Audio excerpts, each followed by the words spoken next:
Nah, ujaran kebencian berbasis agama, misalnya yang berseliweran di sosial media, di YouTube, di TikTok, bahkan di dalam konten resensi pun itu banyak juga ujaran kebencian. Misalnya beberapa komentar-komentar terkait, oh ternyata ini adalah channel mazhab tertentu.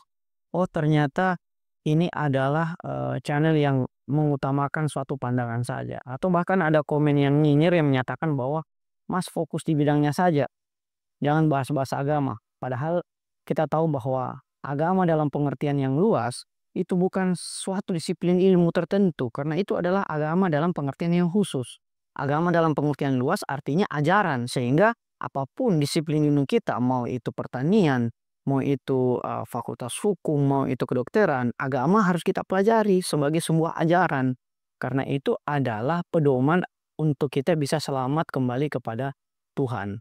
Nah, ujaran-ujaran kebencian tersebut itu yang kemudian oleh Nasaruddin Umar, Menteri Agama kita, sebut sebagai religious hate speech. Di dalam bukunya yang berjudul sama, ia menjelaskan tentang ujaran kebencian yang mengatasnamakan agama. Apa saja ujaran-ujaran kebencian tersebut? Mari kita pelajari dalam buku religious hate speech berikut ini. Nah, pertama kita menjelaskan terlebih dahulu mengenai definisi dari religious hate speech atau kita singkat RHS.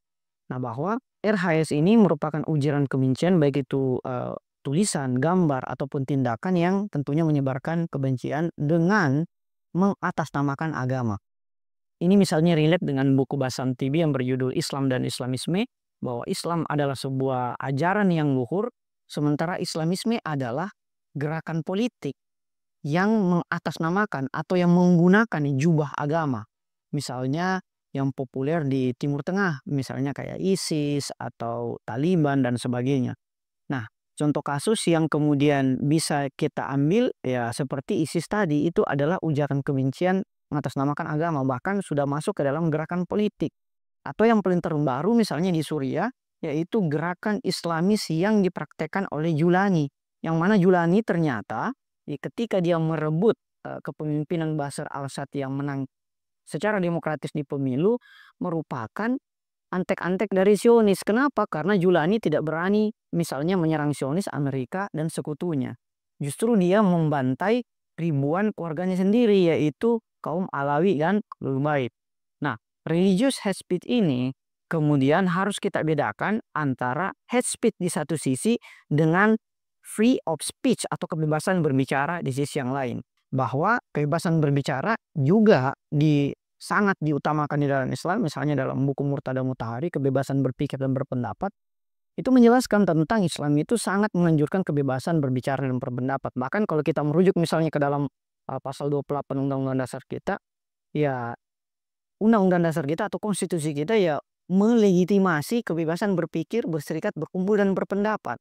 Tetapi yang harus kita bedakan di sini, free of speech itu berbeda dengan hate speech, karena tidak semua kebebasan berbicara kita bisa maknai sebagai oke, kalau begitu saya bisa bebas sebebas-bebasnya untuk mengutarakan isi pikiran saya, yang walaupun itu pada gilirannya berujung kepada hate speech. Misalnya kasus Charlie Hebdo di Prancis pada tahun 2016, yang mana ia kemudian memicu kontroversi global ketika dia membuat kartun Nabi Muhammad SAW.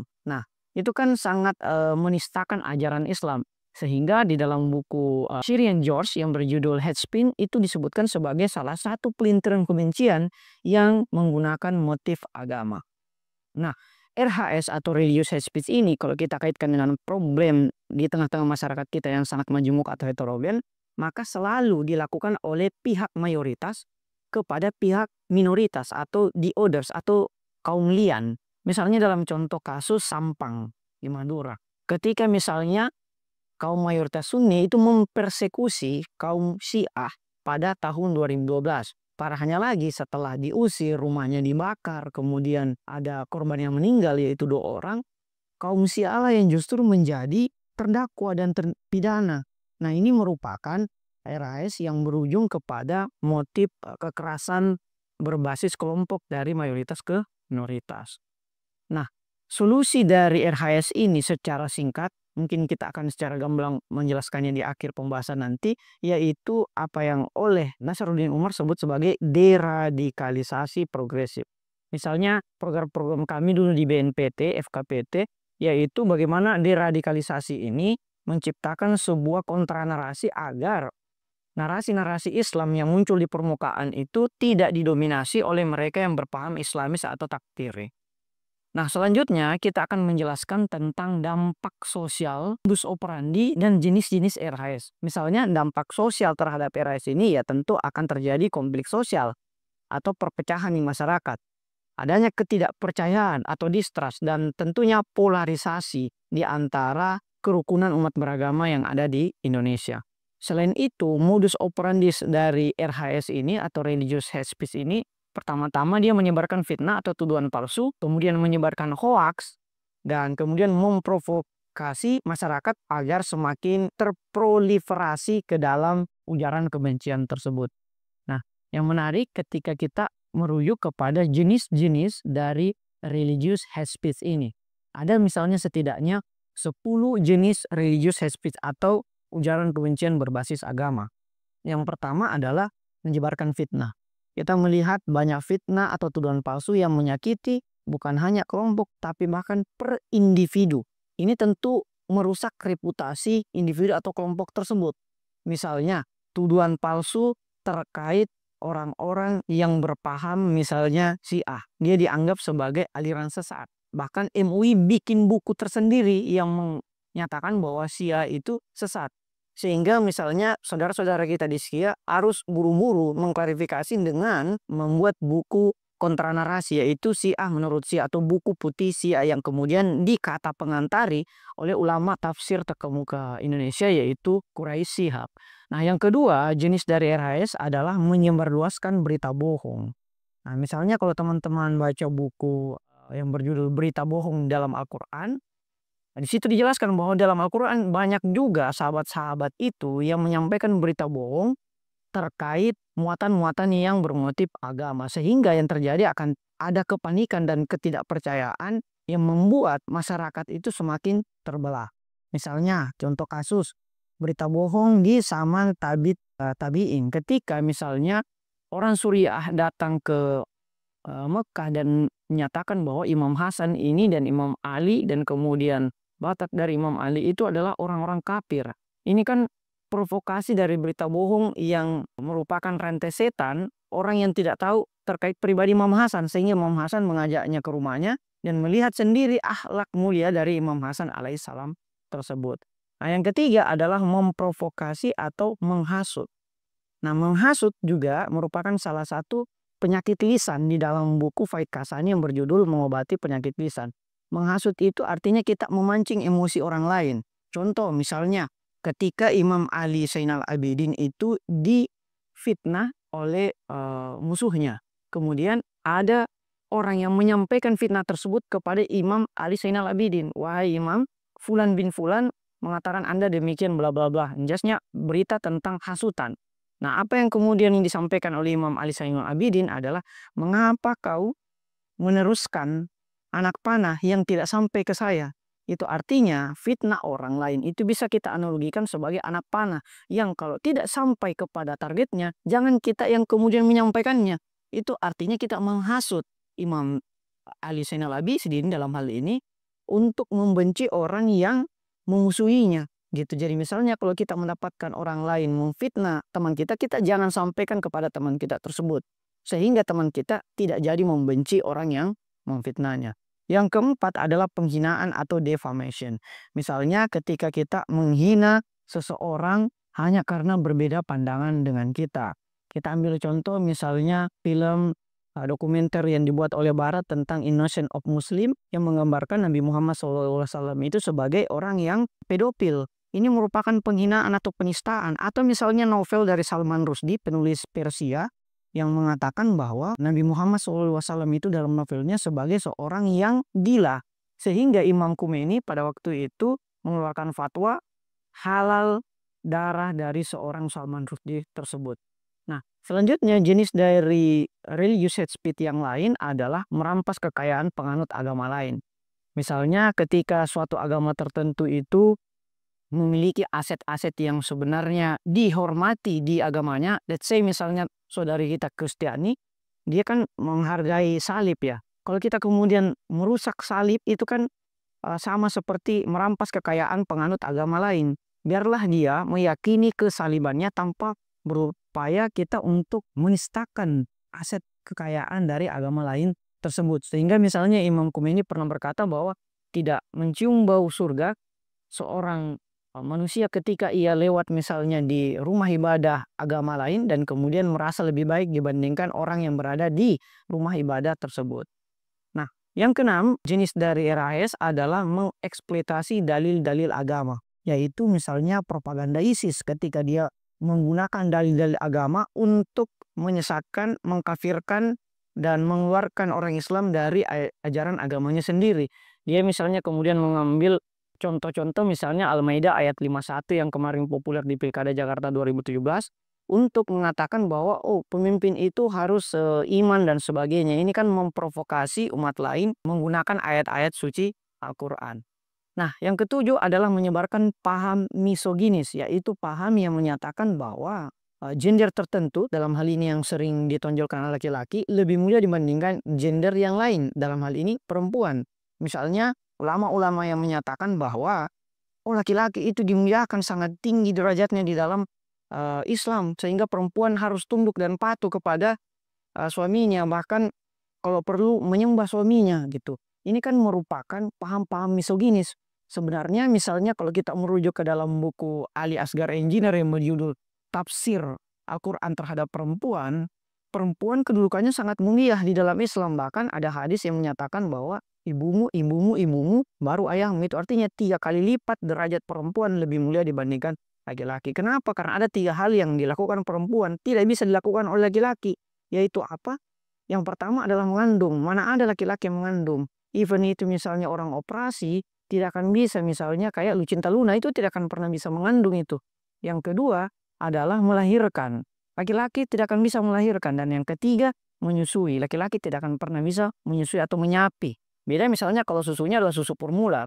Itulah mengapa misalnya perempuan itu lebih mulia dibandingkan laki-laki pada aspek-aspek tertentu. Nah, yang lain dari jenisnya RHS ini adalah kita harus mengenali konten-konten tersebut. Nah, bagaimana caranya mengenali konten-kontennya? Tadi kita telah menjelaskan bentuk-bentuknya. Sekarang kita masuk kepada materi-materi muatan dari RHS. Nah, adapun materi yang pertama adalah ketika seorang pengujar kebencian berbasis agama itu menyasar simbol-simbol agama. Seperti contoh tadi, salib, atau misalnya baju-baju yang disucikan oleh agama tertentu, atau praktik ritual tertentu. Itu sebenarnya kita tidak boleh menghardik atau merasa lebih mulia dibandingkan agama lain. Yang kedua, materi muatannya adalah rekayasa metodologi survei. Misalnya kita menganggap bahwa Islam itu sekarang pengadutnya itu berkembang begitu pesat gitu. Padahal di sisi lain secara kualitas itu kita sangat turun. Karena misalnya ada hasil survei menyatakan bahwa negara-negara Islam itu sangat tidak Islami dan negara-negara yang tidak Islam justru Islami. Misalnya di Skandinavia. Misalnya ketika objek yang disurvei itu kejujuran, kebersihan, kecintaan terhadap pengetahuan, jauh dari korupsi. Nah, justru di negara-negara Skandinavia yang menonjol, sementara ketika disurvei di negara-negara Arab, misalnya Arab Saudi, di Malaysia, di Indonesia, justru kita sangat tidak Islami, begitu. Sehingga misalnya buku-buku yang populer terhadap masyarakat anti agama, misalnya buku dari filsuf yang berjudul Masyarakat Tanpa Tuhan menjadi begitu populer. Padahal ini menjadi tantangan bagi kita umat muslim untuk mengembalikan Islam itu ke dalam kehidupan yang Islami. Materi muatan yang lain yang dijadikan konten RHS adalah pernyataan yang sembrono. Apalagi ketika ungkapan itu dikeluarkan oleh orang yang memiliki otoritas tertentu atau influencer. Misalnya masih lekat di ingatan kita ketika ada perdebatan di sosial media. Misalnya ada satu orang yang menentang orang lain bahwa saya menentang siapapun yang ingin berdebat bahwa Tuhan itu tidak bisa diilmiahkan. Sehingga guru gembul kemudian ajakan tantangannya itu diterima oleh Ustadz Nuruddin. Akhirnya dia dibantai dalam debat publik tersebut. Itulah yang kemudian disebut sebagai pernyataan sembrono. Yang keempat adalah melecehkan mazhab orang lain. Misalnya kita Ahlus Sunnah wal Jamaah, kita melecehkan Ahlul Bait atau Imam Ja'fari. Dan kemudian sebaliknya. Atau mungkin kita menganggap bahwa Wahabi itu keluar dari Islam atau Salafi atau Ahmadiyah dan sebagainya. Tidak boleh kita melecehkan mazhab lain. Inilah dampak kalau kita memahami hadis yang menyatakan bahwa umat Nabi Muhammad itu akan terpecah ke dalam 75 golongan dan cuma satu yang benar. Padahal kan kita bisa melakukan pembacaan alternatif terhadap hadis tersebut, yaitu 73 golongan tersebut 72 benar dan hanya satu yang celaka, yaitu golongan yang selalu mengkafirkan golongan lain. Konten yang lain adalah praktik kezaliman, yaitu bagaimana kita melakukan ujaran kebencian itu dengan berlaku zalim, yaitu misalnya mempersekusi orang lain. Misalnya kemarin kelompok-kelompok tertentu mempersekusi saudara-saudara kita di Ahmadiyah. Nah, selanjutnya ada juga ekspos terhadap kasus-kasus secara berlebihan. Misalnya kasus-kasus yang sensasional. Kita ambil contoh yang paling populer sekarang, salawat-salawat orang-orang Islam Jawa itu di sosial media itu kemudian dicibir oleh kelompok-kelompok tertentu. Padahal kan hanya 1-2 oknum, kemudian kita overgeneralisasi bahwa semua Islam Jawa itu seperti itu, salawatnya nyeleneh dan sebagainya. Padahal tidak semua. Kalau kita merujuk kepada Islam-Islam Jawa yang sangat konservatif, yang berparadigma NU, maka kita akan mendapati kedalaman ilmu dari ulama kiai pesantren tersebut. Dan yang ketujuh adalah mendelegitimasi peran negara. Misalnya kelompok-kelompok takfiri yang menyatakan bahwa wah Pancasila itu togut, pemerintah itu kafir dan sebagainya. Dan inilah yang membuat kita terpecah sebagai suatu bangsa. Nah, adapun di akhir, Nasaruddin Umar menjelaskan juga mengenai solusi terhadap religious hate speech atau ujaran kebencian bermotifkan agama. Yaitu kita harus mengedepankan Islam, ukhuwah, dan harmoni. Yaitu ketika Islam, ukhuwah, dan harmoni ini yang merupakan kontrol sosial. Bahwa agama itu harus menjadi pengendali sosial. Agama yang harus menjadi penggaris mengenai baik dan buruk. Penggaris mengenai hak dan batil. Penggaris mengenai benar dan salah. Nah, selain itu, agama dalam hal ini Islam memang pada dasarnya mengajarkan tentang kedamaian. Begitu bahkan dalam Islam itu sendiri secara etimologi itu berasal dari bahasa Arab aslama, yaitu jalan keselamatan.